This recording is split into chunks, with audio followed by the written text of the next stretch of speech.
solar coaster. Come along for the ride, yeah. The solar coaster's rolling, it feels so right. Hop on the solar coaster.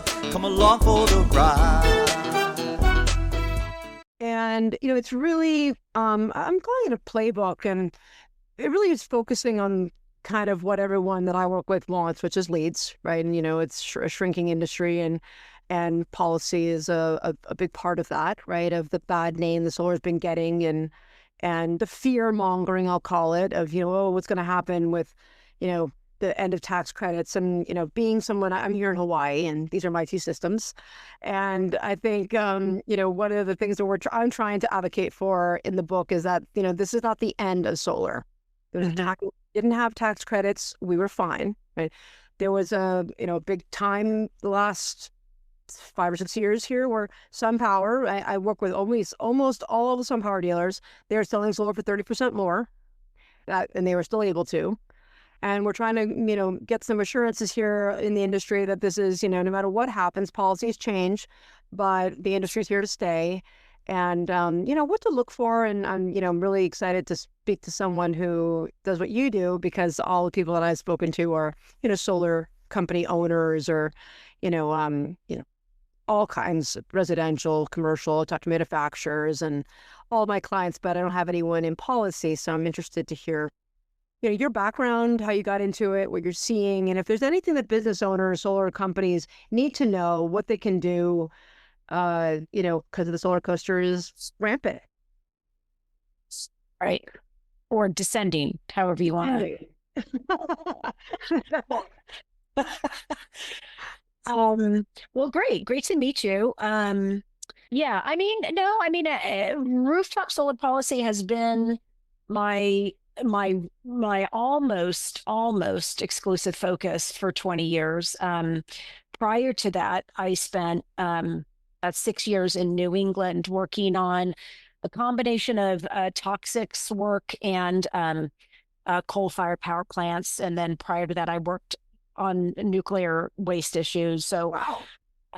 So I've been all over the map, kind of from an energy point of view, kind of first fighting the dirty stuff in the 90s, and then with some other public health work mixed into that. And then when I moved back to my home state of California in the early 2000s, I was given this opportunity working for this nonprofit, citizen-funded nonprofit public interest group called Environment California, and they were brand new. They had spun out of the public interest research groups, the PIRGs, if you're familiar with the PIRGs, to be a kind of the environmental home of the public interest movement. And so that really afforded me this incredible amount of freedom to build from scratch a public interest energy program for the state of California. And so really because we were citizen funded, we didn't get money from any government. Some foundations give us money, but we're primarily, that organization was primarily driven by what works when you go door to door. When you go to communities throughout California and you ring the doorbell or knock on the door and you say, "Hi, I'm working on X." What gets the majority of heads, and the goal was always 80%. What gets the 80% of heads nodding yes? Because if you can get somebody to say, "I'm with you on that issue," then you can kind of engage them further. And the organization, it's like follow the money, right? So if you're, as an organization, tethered to what will average everyday people give you $25 to $50 to a stranger at the door, then you're probably working on something that the majority of people actually are for.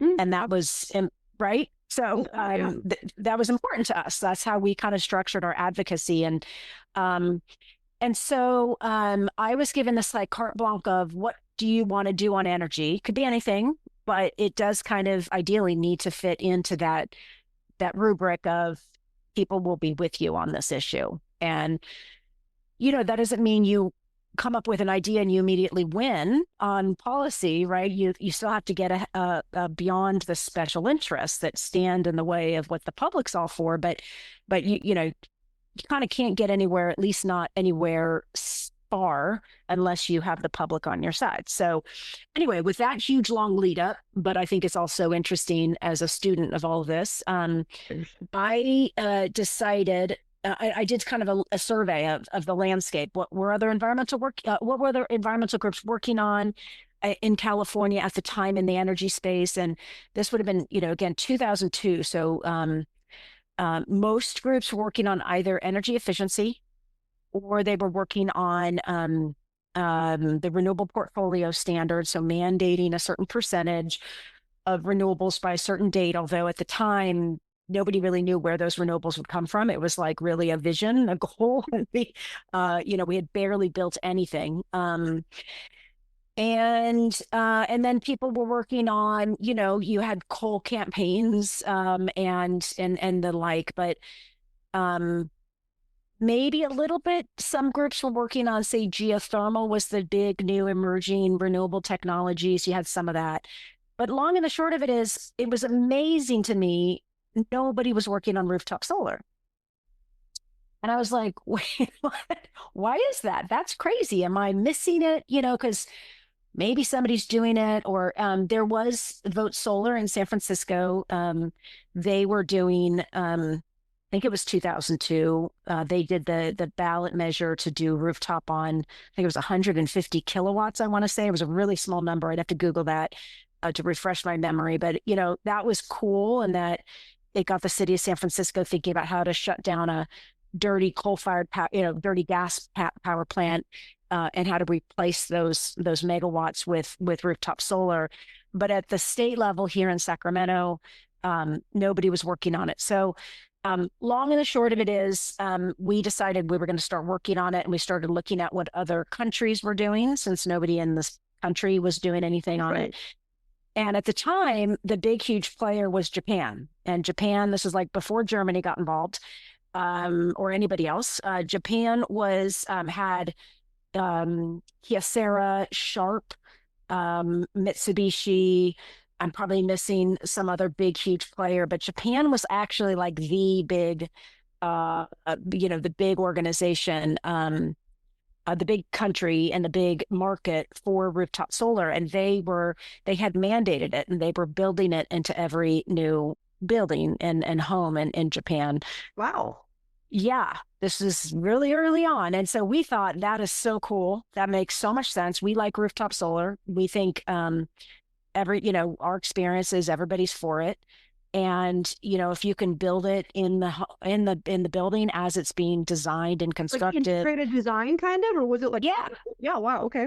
Amazing. But it was all of the above, but it was solar panels on the roof designed into the home, and then built into the home as it was being built.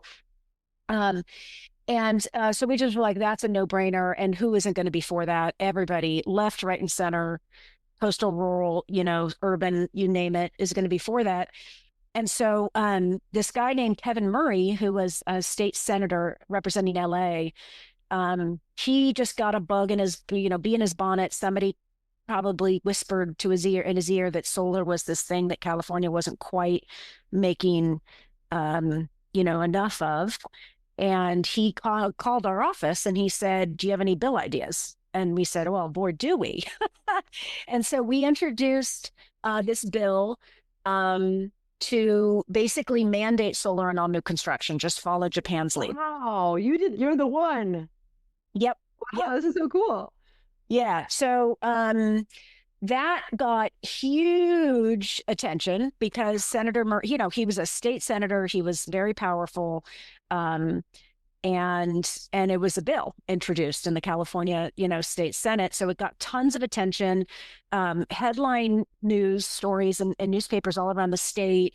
Rush Limbaugh did a whole shout out about it on his nationally syndicated radio program. And interestingly, to me, this kind of fits exactly with what, we were thinking on rooftop solar, which was, the worst thing he could say, Rush Limbaugh, and I'm assuming you know who Rush Limbaugh is. Yeah. Okay. Yeah. The worst thing he could do was make fun of my name and my job title. And then go, and he kind of had this thing of California's crazy. Look at what they're thinking of next. But then he ended the program going, it actually makes a whole lot of sense. It's just we're probably not ready for it to be mandated just yet. That was like the worst thing Rush Limbaugh, besides making fun of my name, that was the worst thing he could say. So we were just like, okay, we're off to the races with this one. And we had bipartisan support, and it was really great. But then the building industry, very powerful, the guys that build homes, they came out very hard against it, and the bill died in the Appropriations Committee about a month later. But what happened was, because it made such a big splash in the news, this was the year that Gray Davis was being recalled, and because of his role in the electricity crisis. And so Arnold Schwarzenegger, who was one of hundreds of people that were throwing their hat into the ring to replace Gray Davis, he got word of this, and his advisor, Terry Tamminen, they read about it in the newspaper, and they went, oh, that's a cool idea. Let's incorporate that into the platform of what Arnold's going to do if he gets elected governor. And so in Arnold's platform materials, Arnold for governor, we're going to build with solar. We're going to do this. We're going to make so much sense. So we now got this whole new, we died in the committee, but that almost didn't matter, because now we had hitched our wagon to Arnold Schwarzenegger, and, he gets elected that fall. And the next year, we're like, great, we'll work with the governor. And so we introduced another version of the bill, and it took another, I want to say 6 months of the governor's office just ignoring us, like, oh yeah, he made a lot of promises, right? Doesn't mean he's going to actually do it. And, and it took us a tremendous amount of time to just even get the governor's attention. And it was like we did all sorts of things. This is before the internet, right? So, before social media. We had the internet, obviously, in 2003, but we didn't have social media. And so we did things like people took Polaroid photos of themselves, all around the state, with holding up a sign.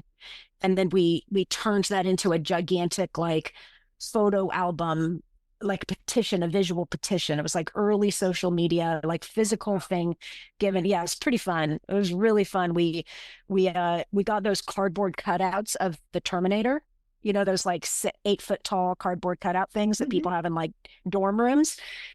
And we put a suit and a tie on the Terminator, and we covered up bullet holes in his face, so he just actually looked like Arnold and not the Terminator. And we bought 10 of those, and we took them out on the streets all around California, from Lodi to San Diego to the Bay Area. And we just had anybody that walked down the street, they could stand and take a photo with Arnold and hold up a sign saying, keep your promise, build with solar. And we just had some of the coolest, just all walks of life, because anybody that passed by, everybody was with us. Unless they were shy and didn't want to engage, they were with us. We had all sorts of people. Another thing we did was we crowdsourced it was actually in the end, it was a half-page ad in the LA Times. We had a designer here in Sacramento volunteer the artwork, and she made Arnold into a superhero, like a cartoon superhero. And it was, Governor, be a hero, keep your promise. Because again, we had been languishing in nowhere land, couldn't get our phone calls returned by his staff.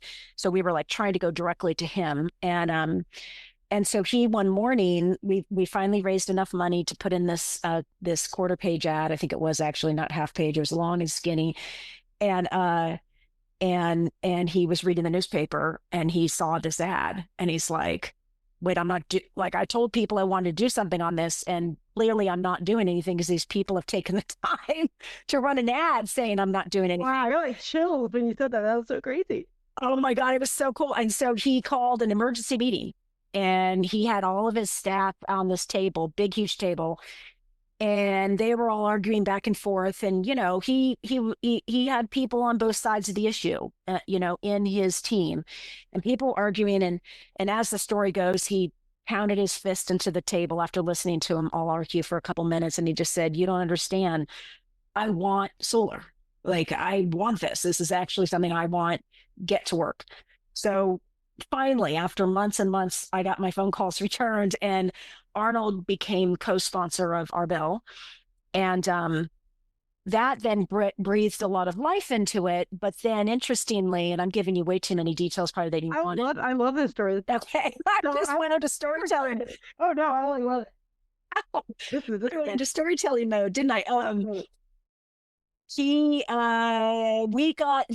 ran into partisan politics. So the utilities, PG&E, they reared up. They never liked the bill to begin with. They had let the builders kill it, first iteration. But now that it had real, political power behind it, now they reared up and they became way more the opponent than the builders. And then they got their union, the IBEW, to come on board. And so now you have these two powerful constituencies, especially with the Democrats. And the Democrats were in control back then, even if the governor was Republican. And the Democrats just didn't really want to give Arnold any wins on top of it all. So you have their powerful constituencies, a labor union, and a big donor to the Democratic Party. And then on top of that, you have a Republican who they're at loggerheads with, right? Like, it's early Arnold, the Democrats hated him. And so we basically got partisan politics, and the bill was, had the votes, but leadership didn't let it go. And so it died on the floor of the assembly. The next year, we revised the whole bill, because now the builders were like, no, really, don't mandate it. No, like, really, Arnold, please. So now the bill had this huge head of steam. We had built all of this momentum for it with this big idea of we're going to build every home with solar. It got morphed into now at this point into a mostly an incentive program. And this is what you'll know it for, which is Million Solar Roofs. But the mandate had its germination in that bill. So the bill had three components to it. Enough money to incentivize 1 million solar roofs in terms of an upfront rebate for consumers, a massive expansion of net metering beyond the small cap that had been put in place in 1995. And then the third was it's our intention to build with solar and incorporate into building code. And we'll start with just offering it. And we'll start with an incentive program for builders. So builders get a rebate when they build with it, and we're going to start offering it to all new consumers. So just like you sit down and you go, I want marble countertops instead of, whatever, you get to decide whether you get solar panels on your roof or not. And so that was those two things eased the building industry into, and they started to realize in time, I'm spinning forward here for a second, but the builders eventually realized in time that this was actually a massive selling point for them, and they came to love it. But at first they had this Pavlovian response to it. But that was all SB1. So we revised the whole content of the bill with Arnold behind us. We went into 2005 with this big, huge coalition. Builders were now on board. We had all these groups behind us. It was this huge community plus Arnold against PG&E and their union. Basically was it. And we get all the way again to the very end, passing every committee, getting it through. And they just, again, leadership lets it die on the assembly floor. Just literally run out the clock, never bring it up for a vote. We had the votes. Yeah. So Arnold at this point, that's so crazy. They can do that.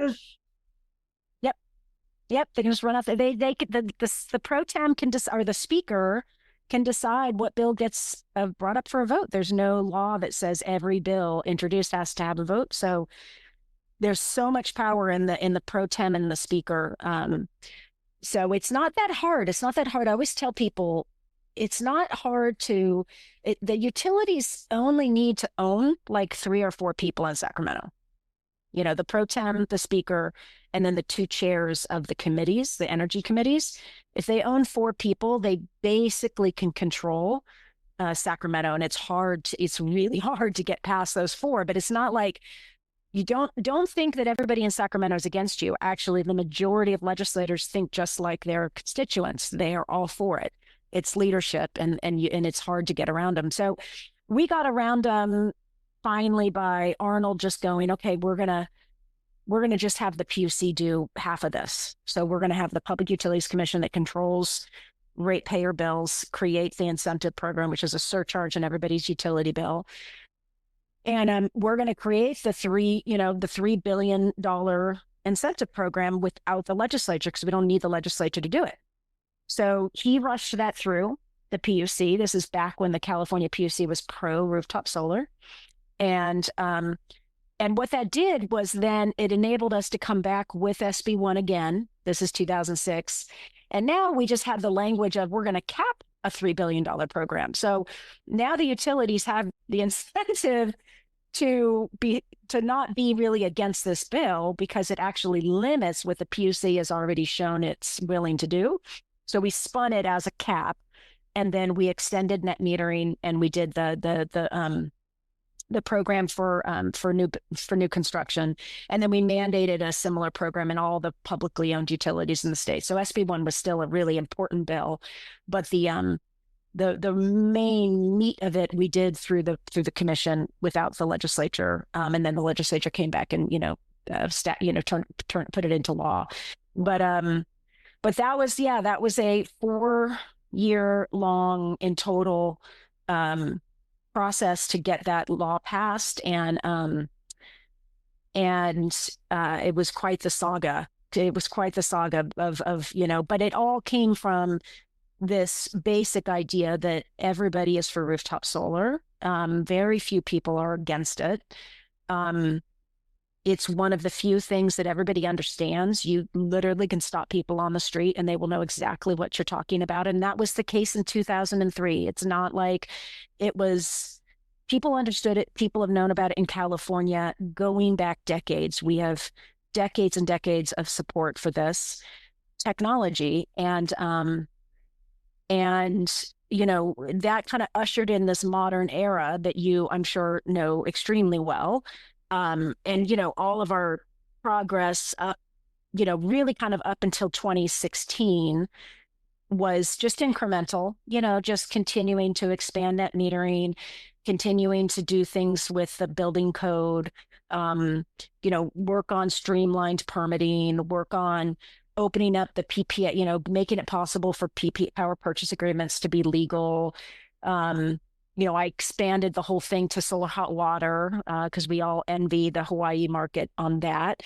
But it was just a steady drumbeat of we're off to the races, let's keep going with this. And it wasn't until really kind of solar started it was like 2010 that Solar City was starting to really gain traction. You started to really see low and middle and working class, families going solar, Sungevity was standing in Lowe's. They have the partnership with Lowe's, right? I think it was Lowe's, not Home Depot. But you started to just see this really, really mainstream consumer market for rooftop solar, and the utilities totally panicked. Up until then, they thought we were annoying, but they thought we would totally always be expensive. And we started to lower our prices. We started to figure out financing. We started to make this thing possible without the high upfront cost. And the utilities started to panic. So they invented this whole cost shift story. And it first shows up in legislation in 2012. They had to get a former Edison Electric executive, Stephen Bradford, to introduce it into a bill, and just declare there's a cost shift. And from there on, they just had this steady, they were on a mission to try to stick it to rooftop solar, but they really weren't getting very far. I mean, they got the bill passed in 2013, but it was really actually, if you read AB 327 that was passed in 2013, that kind of ushered in this modern era of a tax on net metering. It really is like the legislature is pretty darn clear. They really like rooftop solar. They really think net metering makes a whole lot of sense, but they just, and they see all the different values that it brings to the state, the rooftop solar, but they just don't want to keep because at this point we had passed 4 or 5 bills extending, tinkering with net metering. And understandably, they were like, okay, this is getting too complex. We'll let the agency deal with it. So 327 really is a dictate to the PUC. Okay, we're giving you to steward. We're giving you this big important program to us to steward, but you better be careful with it, and we better keep this market growing. And there's not a single word cost shift in AB 327, and the legislature specifically took it out. It appeared in earlier versions, and it was stripped out, which is meaningful in courts, right? They, of course, look at the legislative intent. They look at what was previously in and what was taken out, because that's all has meaning. That's all part of the conversation of the legislature and the intent of the legislature. So, but nonetheless, they kind of continued to push this cost shift theory. And of course, we had the PUC take the first stab at an iteration of NEM 2.0 in 2016. And at that point, they gave us a big haircut. Our market went down 20% overnight as a result of that decision. It wasn't great. We would have been better off if we hadn't, even made those big changes. But the changes weren't insurmountable, and the market stayed, and we slowly rebounded. And the industry freaked out. In 2017, they hired a PR firm. I'm not sure if you've seen this, but they hired a PR firm, a huge national PR firm, with clearly the problem that they laid at the feet of this PR firm is, what? We keep losing on rooftop solar. It's like an untouchable. Everybody loves it. It can't do wrong, and we're not stopping it, and we need to stop it. Like, we tried our best with this AB 327, kind of got watered down. We then tried to kill rooftop through the NEM decision and the PUC in 2016. That didn't really turn out, gave this industry a haircut, but they're going to come back stronger. And what do? We gotta kill this industry. It's totally threatening our business and our profits. So this PR firm has this 20-page slide deck, and just basically walking through how they're going to take down rooftop solar for the utilities. Yeah, and it's literally EEI, like Edison Electric is, their logo is on there. It's not even hidden. So it's so fascinating to look at this slide deck, because they're basically like, do you have the slide deck? Yeah, I'll send it to you. Oh yeah, this is good. I know, it's so fascinating. So rooftop solar is the darling. It's up on a pedestal. It can do no wrong. And you utilities, and this is the PR firm kind of wagging their finger, scolding the utilities. They're like, your problem is you guys kind of seem like Neanderthals. You kind of seem like dinosaurs to the consumer. The consumer is all about renewable energy. They love it. And they think you're just standing in the way. And so you guys have to be for something before, if you're going to be against something, you have to be for something at the same time. So here's our suggestion to you, PG&E and Edison and others: before utility scale and against rooftop. So now you suddenly see, and I didn't have this access to the slide deck for years, right? But if you look back on what was happening back then, the utility scale industry, there was some friction with the utility scale industry, but nothing quite like what we started to see post 2017. And also environmental groups, there were groups like NRDC and TURN. TURN's a consumer group, NRDC is an environmental group. I can tell you they've never been for rooftop solar. I've been doing this for 20 plus years, and those guys were never with us on SB1 and all of its predecessors until it was like a done deal, like then NRDC joined on when it was, going to fly. TURN's always been opposed. So those guys have always been against us, but everybody else was like, yeah, I like Rooftop. I'm not working on it. Like, hence the field was totally clear when I came onto the scene in 2002. But all of the other environmental groups that worked on energy, everybody was for it. They just like followed our lead, But come after 2017, suddenly you started to see these other friends and allies being against rooftop solar, and you started to see this cost shift really gain traction. And it wasn't just the cost shift, but they then George Floyd and Black Lives Matter, you started to see the utilities inject messages around equity and really supercharge the cost shift. So not only is it a cost shift, and not only does it raise rates, but it raises rates on poor Black people, and it's rich white people doing it. And they really just went below the belt in and I have a video I can send you where they literally invoke Black Lives Matter imagery against rooftop solar. So we've just been on the defense, and they just have become one of the biggest, if not the biggest, campaign contributor to Gavin Newsom. He suffered, the right hates Gavin, so they threatened his governorship with a recall. When faced with a recall election, he had to go raise a lot of money, and so he raised a lot of money from the utilities and their labor union. And it's really been a very cozy relationship ever since. And he's a San Francisco politicians. PG&E is as old money as you can get in San Francisco, almost as old as Wells Fargo and the gold, rush. And so, yeah, he just has been, he's just been very, very close to PG&E. Like, what PG&E needs is been his top priority. And so here we are. We're still facing and fighting this cost shift myth. It's kind of become like gospel. People just think it's the same as the earth is flat. It's like, it feels like we're in a world where people think the earth is flat and really it's round, but you can't convince them. And we're kind of still, and you're right that you're never going to kill solar. Like, right, if they didn't kill it in the 80s with Duke, Majan, and Reagan, and that was hot water, you're not going to kill it now. And it's just, electricity is too essential.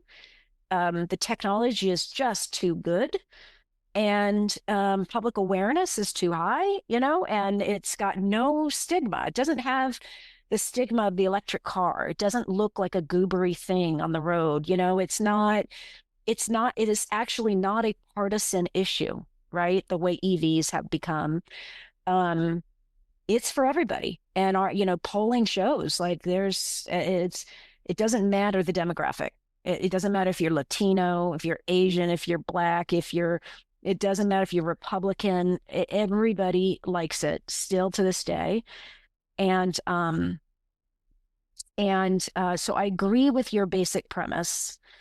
But, you can do a whole lot of damage to making the technology accessible and affordable and available to everybody, and growing the market at speed and at scale. And so that's where, if I'm just a solar advocate, I'm not going to lose sleep over all of these policy, roadblocks, because I'm just going to be bullish about my technology.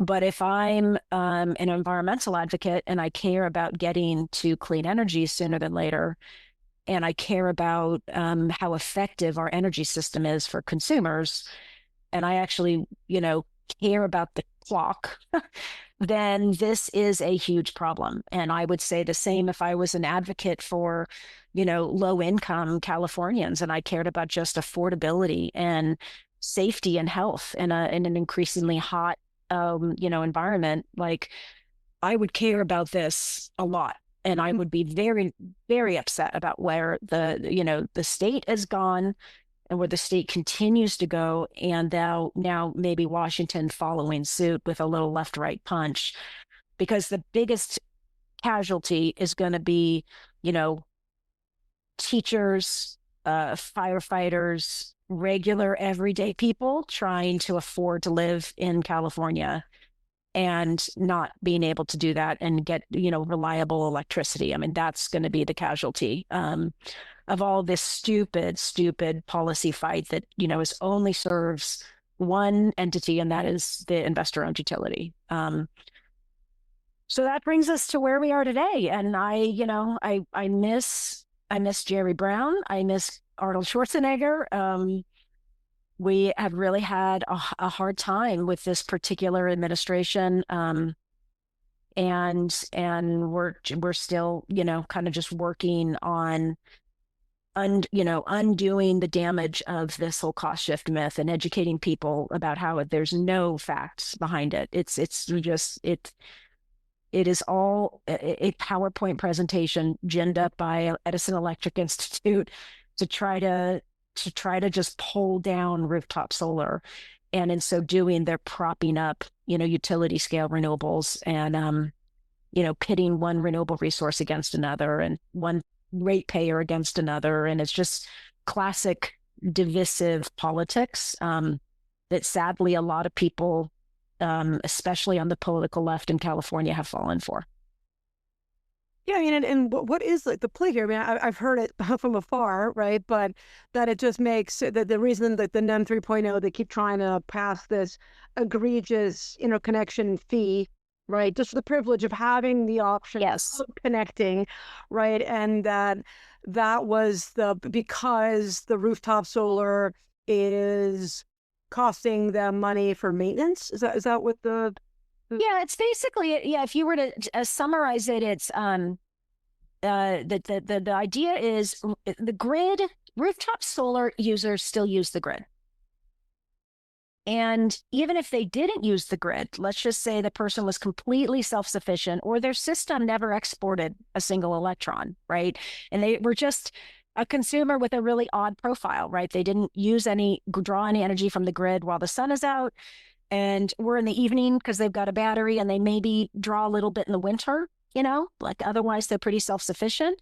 The idea is whether you're using the grid a little bit or not at all, PG&E has built this big, huge grid and they've spent billions and billions of dollars and they are owed that money. That is the basic mentality. They're owed that money. So you're going to pay one way or the other. It doesn't matter. We're just going to spread those and equity in this world. The definition of equity is to spread out the ballooning costs of the grid to as many people as possible. That's equity in this world. So the more expensive the grid becomes, the more important it is that everybody be pitching in. Everybody needs to tithe to PG&E because that's how we, lower the per person cost of this grid. Nobody is talking about the ballooning costs of the grid. Does the grid really need to cost that much? Does the grid need to be that big? What is PG&E spending billions and billions of dollars on? They love to say wildfires, but the data doesn't back that up. About 12% of PG&E's expenses have been wildfire related. What is it? We've had flat electricity demand for 20 years, flat. It's not increasing. All of the bemoaning about demand going through the roof is never materialized because Californians have met that demand with rooftop solar. So we've had flat demand for 20 years. Wildfires is a relatively modern problem. The utilities haven't actually spent all the money undergrounding and doing other things. And in fact, we all know the wildfires are in large part sparked because the utilities don't spend money on maintaining the grid, right? So what are they spending all that money on? Why are costs going through the roof? Why have they been going through the roof for years and years and years? It's nothing new that California has expensive electricity. Like Hawaii, the reason why we have a strong rooftop market is because of high electricity, right? The utilities like to, they have this other myth, and it's the myth of it's a fake causality. They like to claim that because of the cost shift, because there's so many people with rooftop solar, rates are high. And the causality is actually the opposite. Your rates, California utilities, have been high for 20 years. And that's why there's so much rooftop solar, because people want to get out from underneath your exorbitant priced product and make it themselves. And same with Hawaii, right? I mean, you could look all across the country, and the correlation between a strong market and high electricity rates is 1-to-1. And a weak market and low electricity rates is 1-to-1, right? So it's kind of strange when you think of, when you see the way you said it, because it's like, well, with the net metering, they've actually been able to take the power we've given them and resell it to these others. Totally. So all net metering this is what we try to explain to people, but people can't quite get their head wrapped around it. All net metering is just a lowered bill, right? It's just one person, the person with rooftop solar, paying the utility less, but the utility gets that energy that for which they did nothing to generate it, and they get full retail from your neighbor. But still, the net effect is PG&E is not getting to collect as much money from those, from ratepayers, and they don't have the justification for continuing to spend money on the grid to make their profits. And so we like to try to say it's a profit grab, like utilities are just trying to grab profits from their customers. But somehow that hasn't really stuck with people. It just doesn't make sense. And what people get afraid of is they get suckered into this idea that all costs are fixed. So the utilities have come up with this other idea, which is basically all of their expenses every year is a fixed cost. It's set in stone. And when they say fixed, they really kind of mean sunk. It's a sunk investment that they made for the good of everybody. And that's just not fair to not let us recover that, because we did that to keep the lights on. We sunk in those billions and billions of dollars into the grid, and now we need to get paid back for those things. And there's two problems with that. One is that there's never an audit, by the way, in California. I don't know if it's like this in Hawaii. Wow. But I was shocked when I learned this. The utilities go and they ask for billions and billions of additional ratepayer dollars every cycle, every funding cycle. And they say, we need to do X, Y, and Z with this money. And the PUC looks at that and goes, well, okay, shave off 10% and we'll say we've done our job, but you get it pretty much, blank, like a rubber stamp. But the PUC never goes back and says, okay, we just wrapped up a year, PG&E. You said you needed X billion for X, Y, and Z. What'd you do? Did you do X, Y, and Z? What did it cost you? Did it cost you as much as you, because it's all an estimate, right? And we all know that nothing ever comes out exactly what you budgeted. That's, and so they never go back and check the books. And the few times that the state of California has done an audit and has gone back and checked, they have found mass fraud, massive errors, PG&E just cooking the books. And yet that doesn't make the PUC then check the record, the books every single year. You would think that's what they'd be doing. The other thing is, how could PG&E have so many fixed costs if the vast majority of what they spend money on is generation and transmission and distribution, right? So to generate the electrons and then to move the electrons across great distances to get to your home. If that's basically the expense, that's like 90% of what they spend money on, and demand is flat, in particular peak demand, which is what you build the grid for and really stress out, that's the expensive generation. Demand is flat. How come PG&E and the other utilities have increased their spending by like 300% in the past couple of years? Like, what are they spending all that money on if demand is flat? And here's where some people might get upset. But if the answer is we're spending it on renewable energy, utility scale renewable energy, which is being located in new places and needs new transmission lines, let's be honest about that. Because then the solar cost shift is really asking local individuals who are part of this clean energy revolution to shoulder the burden of the expenses of utility scale renewables. That's a cost shift. That's what that is. And you can't, that's not good public policy. That doesn't actually add up to California. Like, we should not be penalizing rooftop solar in order to pay for utility scale. That doesn't make any sense. And if utility scale isn't actually as cheap as everybody claims, maybe we should be having that conversation. Not to say we should slow down our clean energy goals. I think we can get there, but maybe we should be accelerating the cheaper way to go, which is generating it without poles and wires, right? Right. Or like in other places where it's not a monopoly, right? Like Right. Texas, you can pick. You can like throw a shoe and hit a utility. Exactly. That's right. That's right. Where's our right to be able to choose? That's right. Where's our choice? Where's our real choice? And so, when you really start to pick apart the cost shift, it absolutely doesn't stand up to scrutiny. And it actually opens the door to bigger problems that the state should be looking at. That rooftop solar isn't even a problem. It's a solution.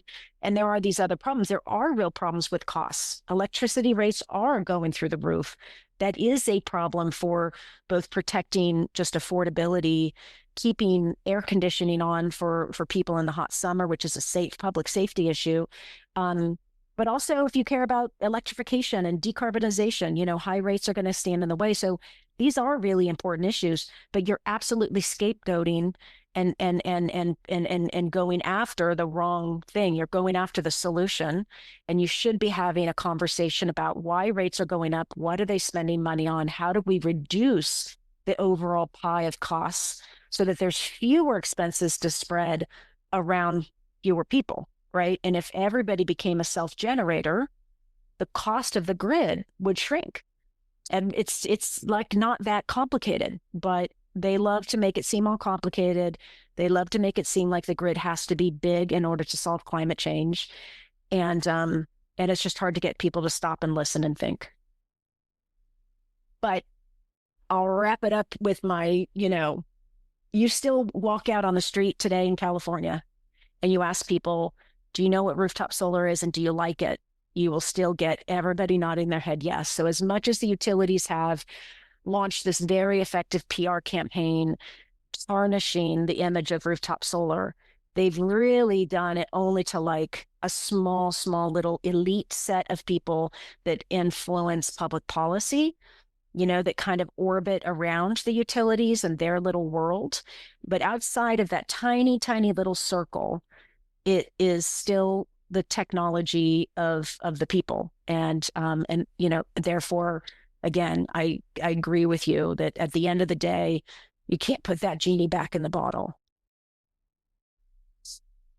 Wow. And then with this new, like net metering 3.0, and that was a big struggle. Now we're hearing there's going to be they're trying to add something else in. Is that going to be called net metering 4.0? Like, are you working on that? I'm not sure what net metering 4.0 is. I'm not sure they're going to call us that. That's like the industry's calling it, but it's not going to be called that. But they smudged it. That it adds with net metering 3.0 that they're going to make it so that people have to pay like $75 for interconnection or based off of their income. I think that's what I had heard. Oh, gotcha. Yes. Yeah. I think what you're talking about is the fixed charge. Yeah. The fixed charge. And that the income graduated killer. Like that was really good. Yes. Okay. I see what you're saying. Yes. Yes. So that's right. So as part of the whole NEM 3.0 fight, they came up with this idea of the solar tax, right? Yeah. That in addition to gutting the exports, the state of California also very seriously proposed taxing solar panels. And by the way, I think you might know this, but that has reared up in the state budget every year since 2021. Oh, wow. In the form of, it's like various forms of the solar tax. This one is in a form of, we're going to tax people for their solar energy because we want to be able to pay for energy efficiency programs and ironically pay for programs like the solar building codes, like building solar into that costs money to come up with those codes and enforce it. It's just absolutely asinine. It's just any excuse to put on the books and set a precedent for charging solar users a per kilowatt hour fee that they for the energy they're not buying from the grid. And so it comes up in all these different permutations, and it's still very much a real threat today is the solar tax. But in addition, kind of baby of the solar tax is this idea of a high fixed charge. So California has always had a minimum bill for a very long time. If you shut up your house and you went traveling the world for a year, you would still pay $12 a month just because you're interconnected to the grid, even if you never used a single electron. You'd still spend $12 a month. So we've had that on our books for a very long time. And so solar users, nobody has a zero bill. That's like a misnomer. Here it's $25. So I think, Yeah. Yeah. And so the utilities were like, okay, well, we want to do not just a minimum bill, but we want to do a fixed charge on everybody that everybody pays on top of their volumetric rate bill. And so they started pushing after the solar tax got defeated as part of NEM 3, because that was one of their big things. And we won that, even though it doesn't feel like much of a win because NEM 3 was so bad. But they said, okay, well, we'll come back and we'll get a fixed charge and we'll get that tax essentially applied to everybody. And so that was a fixed charge. They wanted an income graduated fixed charge, which was, if you made more money, you paid more. Totally ridiculous. Never had any political viability at all, because the minute the legislature got word of that, they said, no way are you going to do that. That's like, it's kind of like between you and me. Whatever. Yeah, it's just dumb. It's like dumb. It's dumb. It's like, really, I'm going to now divulge to my utility how much money I make. Like I have a hard enough time doing that to the IRS, right? Is how most Americans think. And now you're going to have me divulge, and then you're going to penalize me because I make more money. And then how do you even measure that? And how in the world is that the job of the utility to kind of come out, just the whole thing. Yeah, it just reeked of, kind of communism and just dumbass ideas, like that just are not workable. And, one of the favorite things that people would say in California is like, we have a lot of rich people who don't have a W for whatever is our, their money is not in salary, Yeah. It's like they have stock options and property wealth. And there's just a lot of rich people, like the richest people don't collect a salary. No. So it's like, have you guys thought about this at all? You proponents of, it's like, this is so dumb. All you're going to do is hurt the middle class, because that's the dumb Joe, like all of us that have to work day in and day out, and we have to like file taxes and, anyway, so that never saw the light of day. The commission had to run screaming from that. And, they claim that the fixed charge that they adopted last year of $24 a month, that it's still income graduated because they have a smaller one for people on the public assistance program. Oh. So they call that income graduated, which is ridiculous. But so yes, the utilities though wanted a $75 a month fixed charge, and they're still gunning for that. They thought that 24 was a huge loss, barely covers their fixed costs. And again, it gets back to this. They claim everything but this kitchen sink is a fixed cost, but that isn't the case. Fixed costs are by definition costs that the utility incurs regardless of how much electricity you use. So if you use 0 or use 6,000 kilowatt hours a month, it doesn't matter. The utility has a certain amount of costs, and then your volumetric, costs go above that and on top of that. And so, real definition of fixed costs in the state of California, it's more like $15 a month is really what the utilities legitimately incur as a result of you just being hooked up to the grid and paying a bill every month. But the utilities just want a subscription service so that everybody's paying regardless, and they can just make lots and lots of money and not be subject to the risk of competition in the marketplace, right? They just don't want to be subject to risk and uncertainty. And who can blame them? Like what industry wouldn't love to just have guaranteed profit? Yeah. In a monopoly form, like they would love that. But obviously that doesn't serve the consumer, nor does it serve the environment. So that fight continues. It would be good if California were to cap that fixed charge, make it lower back in line with what real fixed costs are. And it'd be good if California just took the solar tax and just declared that is against California. Like we're never going to tax solar panels. That's a bad idea. It'd be nice if California did those two things. Wow. Well, this has been really, I just learned so much. Thank you. You're welcome. Anything we're working on right now that you want to talk about? So at Environmental Working Group now, I have the pleasure of being part of the lawsuit against NEM 3.0, which is not something I had the pleasure of doing at CalSA. So that is super interesting, and we should know we're going to have, the court has 90 days, and when were we in court? I want to say it was 2 weeks ago. So we might get a decision next week from the state Supreme Court, or they might take another couple of weeks to give us their decision. So, there's kind of three options there. They could either just say they don't agree with us at all and we just lose, and they just uphold the lower court's decision, which is to say that they don't have any authority over the PUC, but they could agree with us. And if they take that path, and there's two different branches to that tree, and that is, one is they agree with us that they have the authority to regulate, to oversee the PUC. And on top of that, they think the PUC did not follow the law. So you're going to just kick it back to the PUC and say, do net metering all over again. And that would be like the biggest win. Then I know the next best win would be they say, we do have the authority. We agree with you on that. We can tell the PUC what to do.